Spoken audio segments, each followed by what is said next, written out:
Bonjour et bienvenue sur Sensation. Aujourd'hui, émission consacrée au recrutement de l'armée de l'air. Je reçois Sergent Virginie, bonjour. Bonjour, Sergent-chef. Sergent-chef, oui. Accompagné de Sergent-chef Davy, bonjour. Bonjour. Vous êtes tous les deux donc conseillers au recrutement du bureau Air de CIRFA de Rouen. Le CIRFA, c'est le Centre d'information et de recrutement des forces armées.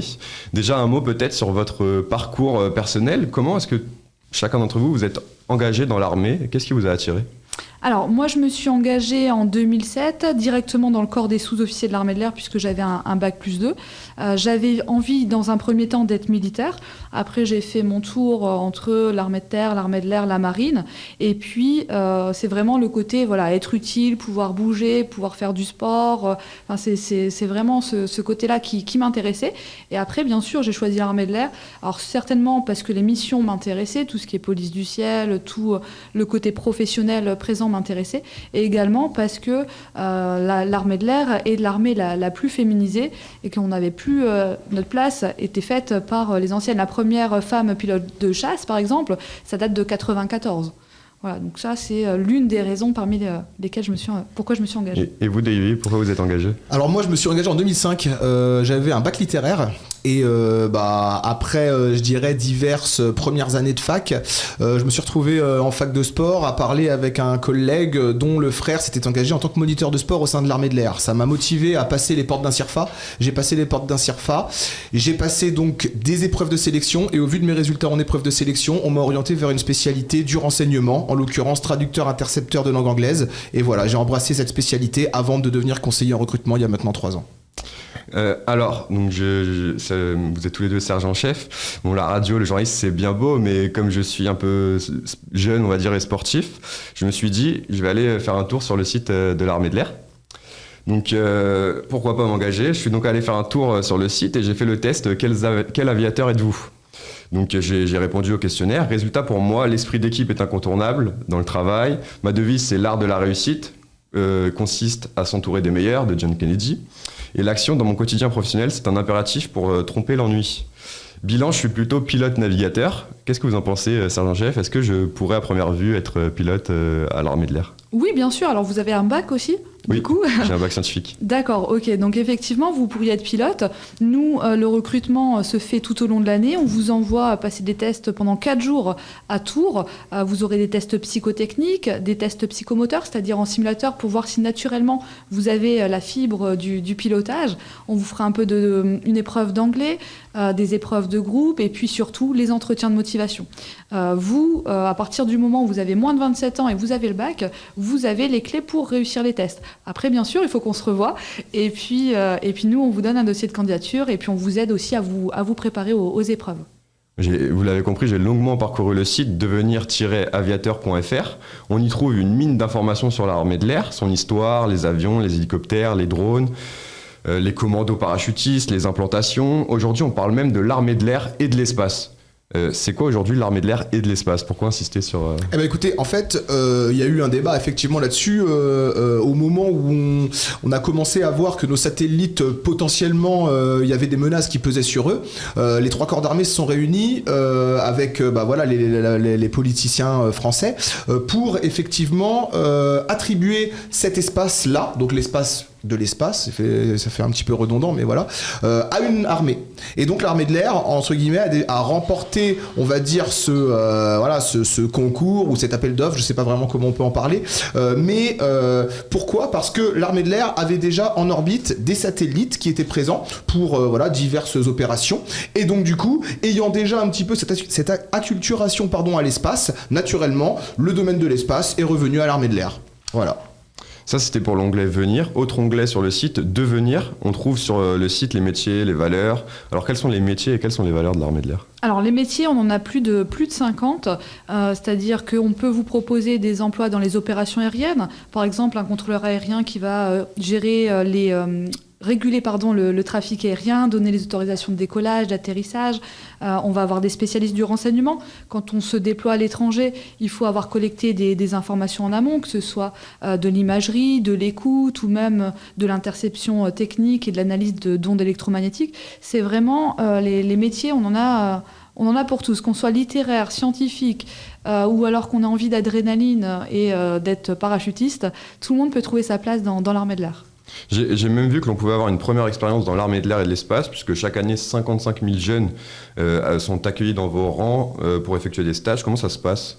Des stages d'observation, c'est ça ? Tout à fait. Alors effectivement, cette acculturation, en tout cas ces premiers contacts avec l'armée de l'air peuvent être noués soit lors effectivement de préparation militaire que l'on peut faire mener pendant 2 semaines sur toutes les bases aériennes de France. Pour cela, il faut se rapprocher directement des bases aériennes pour en avoir les modalités. On peut y faire des stages. On a tout un tas suivant les bases aériennes, d'événements qui sont organisés sur ces bases, lors desquels on peut se rendre sur la base et puis par la force des choses parler avec des militaires et se renseigner sur tel ou tel type de métier.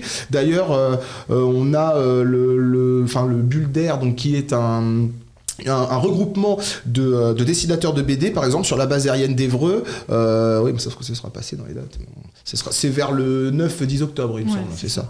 Voilà, donc ce type de réunions, etc., peuvent déjà acculturer un petit peu des jeunes aux métiers, aux différentes formations qu'on peut avoir au sein de l'armée de l'air. Et il y a aussi des meetings aériens. Alors, il y en a eu un sur la base aérienne d'Évreux il y a maintenant 2 ans. Voilà, on a comme ça les bases aériennes qui peuvent aussi ouvrir leurs portes pour des événements particuliers. Il y a aussi la possibilité de faire des missions de service civique au sein de l'armée de l'air ? Oui, alors ça c'est un partenariat avec, donc c'est le plan armée jeunesse finalement.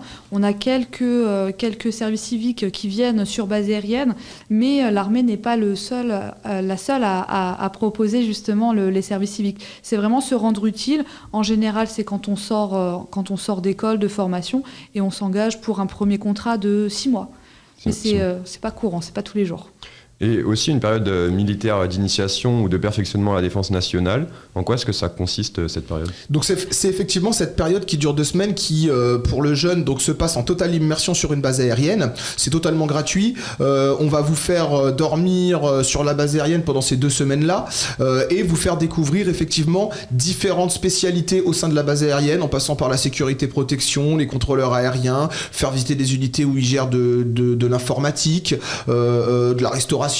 On va même avoir une acculturation au maniement des armes, en maniant, on va pas tout de suite des armes de guerre évidemment, on met pas des armes de guerre à des enfants de 16 ans dans les mains, mais voilà, on leur fait faire des petits exercices qui vont leur apprendre tout ça, on leur fait faire du sport, et il faut savoir que si lors de cette formation, vous vous rendez compte qu'au bout de 2-3 jours, c'est pas fait pour vous parce que vous vous y retrouvez pas, vous dites à votre encadrant que voilà, vous voulez quitter les lieux, et dans ce cas-là, il vous libère et vous pouvez rentrer chez vous.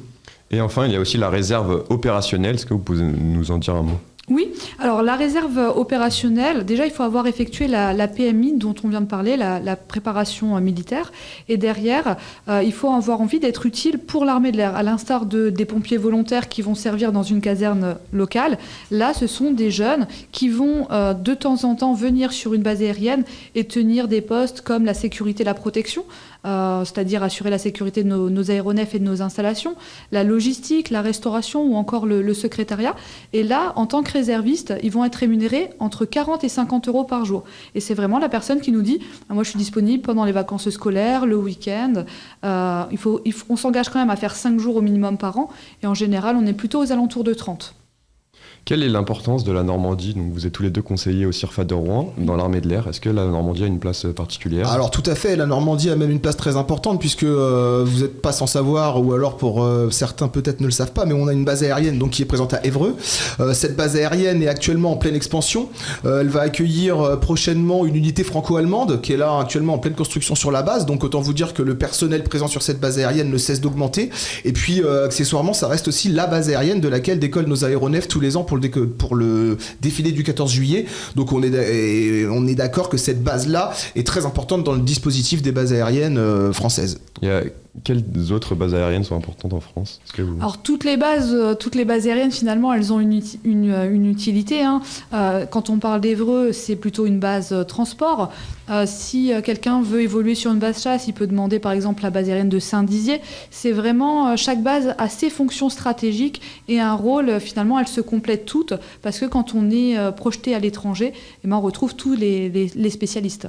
Merci sergent-chef Virginie d'avoir été avec nous. Merci sergent-chef David. Je rappelle que vous êtes tous les deux conseillers en recrutement au bureau R du CIRFA de Rouen. Pour en savoir plus sur le recrutement, vous pouvez aller sur le site devenir-aviateur.fr et vous pouvez retrouver cette émission en podcast audio et vidéo sur notre site ou sur notre application Radio Sensation.